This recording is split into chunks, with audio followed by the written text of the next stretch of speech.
एक बार फिर से स्वागत है आप लोगों का आपके अपने पसंदीदा YouTube चैनल प्लास्टिक प्रोफेशन वाला पे। मैं आज इस वीडियो में आप लोगों के साथ चर्चा करूंगा कि जो हमारी पॉलीएथिलीन टरफेथालेट है, पॉलीएथिलीन टरफेथालेट से बॉटल बनाने तक की जो प्रक्रिया होती है, इस प्रक्रिया के बारे में स्टेप बाय स्टेप हम लोग डिस्कशन करेंगे और एक सिंपल वे में बहुत ही कम समय में हम इसके बारे में जानेंगे कि ये कैसे बनती है और फाइनल बॉटल कैसे बन के आती है, किस टेम्परेचर पे कितना होता है। इस टेम्परेचर के बारे में हम एक ग्राफ के जरिए आप लोगों के साथ इस पे स्टडी करेंगे। तो चलिए देरी ना करते हुए स्टार्ट कर। आप इस ग्राफ को देख सकते हैं। यह ग्राफ आपको बता रहा है कि इस ग्राफ में किस टेम्परेचर पे, यानी कि टेम्परेचर पे मटेरियल जब हम प्रोसेस कराते हैं तो किस टेम्परेचर पे कितना रहेगा, कौन से स्टेट में रहेगा। तो ये जो आप फर्स्ट स्टेप में देख रहे हैं, फर्स्ट स्टेप में जो आपकी पीईटी चिप्स है, यानी कि जो पीईटी के जो मटेरियल बन के आया है, जो दाना आपके पास है, वो आपके रूम टेम्परेचर पे है, यानी कि जिसको हम टीआर के नाम से जानते हैं। तो यह रूम टेम्परेचर से जब हम एबव टेम्परेचर यानी कि अप्रॉक्स 80 डिग्री सेंटीग्रेड पे हम ले आए हैं, तो उस टेम्परेचर को हम ग्लास ट्रांजिशन टेम्परेचर के नाम से जानते हैं। और यह ग्लास ट्रांजिशन टेम्परेचर से अब यह रूम टेम्परेचर से जब ग्लास ट्रांजिशन टेम्परेचर में गया है और उस ग्लास ट्रांजिशन टेम्परेचर से जब एबव गया है, तो उस फेज को हम ड्राइंग फेज कहते हैं। ड्राइंग फेज यानी कि हॉपर में मटेरियल आपका ड्राई हो रहा है एक स्पेसिफिक टेम्परेचर और स्पेसिफिक टाइम के लिए, जिस पे आपका जो मटेरियल में जो मॉइस्चर अवेलेबल है वह मॉइस्चर वहां से रिमूव हो जाता है।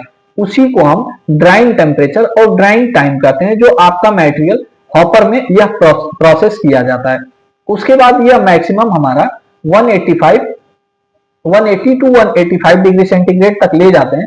फिर जो हमारा तीसरा फेज स्टार्ट हो जाता है। तीसरे फेज में हम क्या करते हैं, आपके मटेरियल को बैरल में मेल्ट कराते हैं। यानी कि तीसरे फेज में जब आप जाएंगे तो मटेरियल आपका ड्राई हो गया है, अब एक स्पेसिफिक टेम्परेचर पे एबव 280 डिग्री सेंटीग्रेड टेम्परेचर पे हम उसको मेल्ट करा देते हैं।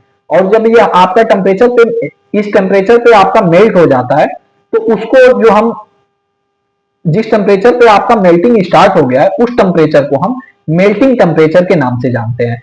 जिस टेम्परेचर पे आपका मटेरियल मेल्ट हो गया, यानी कि जब मेल्ट होगा तो ये शार्प मेल्टिंग हो जाती है पीईटी, जब ये मेल्ट हो जाती है उसी टेम्परेचर को हम मेल्टिंग टेम्परेचर के नाम से जानते हैं। फिर जब हमारा मटेरियल मेल्ट हो गया है, तो मेल्ट होने के बाद हम उसको इंजेक्शन करते हैं। इंजेक्शन करके हम मोल्ड में मटेरियल को फिल कर देते हैं। और जब मोल्ड में मटेरियल को फिल कर देते हैं, तो उसके बाद उस समय आपकी मैक्सिमम क्रिस्टलाइन ग्रोथ होती है क्रिस्टलाइन की। तो ये ग्रोथ क्यों होती है, क्योंकि वहां पे हम कूलिंग प्रोवाइड करते हैं। और जब कूलिंग प्रोवाइड करते हैं तो उसके मैक्सिमम क्रिस्टलाइन की ग्रोथ होने के बाद फिर हम आते हैं, उसके बाद हमें दो स्टेज में फॉर्मेशन कराते हैं। जब हम मैक्सिमम क्रिस्टलाइन ग्रोथ करके अब कूलिंग दिए हैं, तो कूलिंग हम कहां तक ले आते हैं, तो कूलिंग हम ग्लास ट्रांजिशन टेम्परेचर तक ले आते हैं। यानी कि हम ट्राई करते हैं जो हमारा प्रीफॉर्म या जो हमारा बॉटल बन रहा है वो ग्लास ट्रांजिशन टेम्परेचर तक हमारी कूलिंग आए। लेकिन अगर हमें बॉटल बनानी है तो उस टाइम यह कंडीशन दूसरी होती है, और अगर हमें प्रीफॉर्म बनानी है उस टाइम कंडीशन दूसरी होती है। जब हमें बॉटल बनानी है यानी कि सिंगल स्टेज में ही हमें रखना है, तो उस स्टेज में हमें क्या करना होता है कि ग्लास ट्रांजिशन टेम्परेचर से हम उस मटेरियल को स्ट्रेच करा देते हैं। और अगर हमें प्रीफॉर्म बनाना होता है तो उसी प्रीफॉर्म को, क्योंकि प्रीफॉर्म दोनों प्रोसेस में बनता है, जब प्रीफॉर्म बनाते हैं तो उसको हम रूम टेम्परेचर तक ठंडा करते हैं।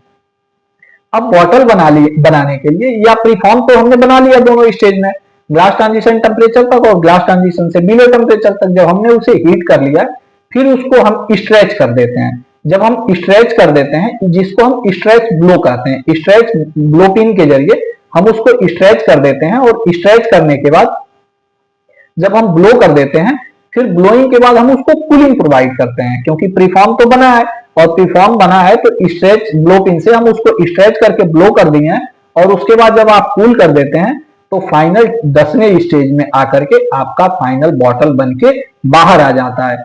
आई होप कि ये चीज आपको समझ में आई होगी। चलिए फिर मिलते हैं नेक्स्ट वीडियो में नेक्स्ट टॉपिक के साथ, तब तक के लिए जय हिंद।